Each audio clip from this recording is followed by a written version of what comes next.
гармонь. То есть это и вес ручной работы? 6,5 килограмм, да, ручной работы, все вручную сделано. Но самое главное, он сделал голоса, играет голоса роль. Голоса и механика. Ну, механика не так играет роль, это голоса.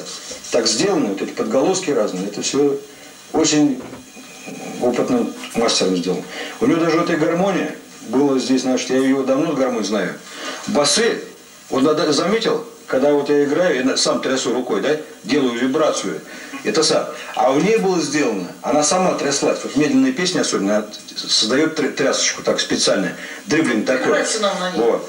Угу. Значит, про Потехинскую потом расскажи еще. А вот Потехинская, это у меня в историю вошла, она над Заволокиным ездила.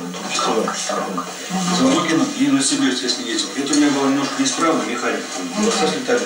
Точно, механика подводила. Значит, у вас еще Потехинская гармония, еще какие? Чечеткина. Вот Потехина на втором месте, Чечеткина, она послабее, конечно. А Чечеткина? Чечеткин тоже известный нижегородский мастер, преподаватель, тоже уже живых нет, тоже считается от гармонии отличного качества. А еще какие? Ну, Сторожева еще гармония есть, Сторожева гармония, мастер Сторожев, вот умер недавно, тоже отличные гармошки делает. Ну, вот у меня вот эти гармонии есть.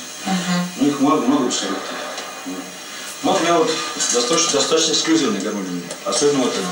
Я подальше сяду. Одна из лучших гармоний, если не лучшая, то одна из лучших это 100%. А ну сыграйте нам на ней что-нибудь. Сыграйте, ну, конечно. Окей, да? Это здорово.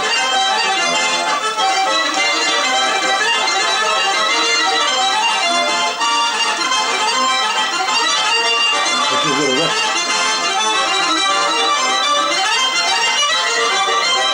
Теперь, да?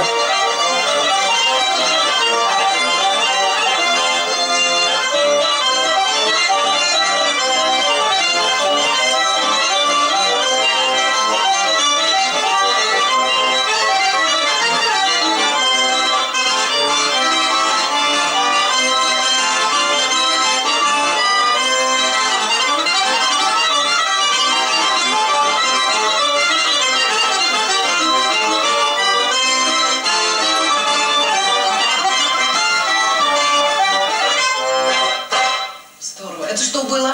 Это наигрыш, вот эти страдания, сармача в основном. У меня, видите, у меня в усложненном варианте. Обычно это же сармача играет в очень упрощенном варианте. То есть играет как... Сармач? Сармач у забора.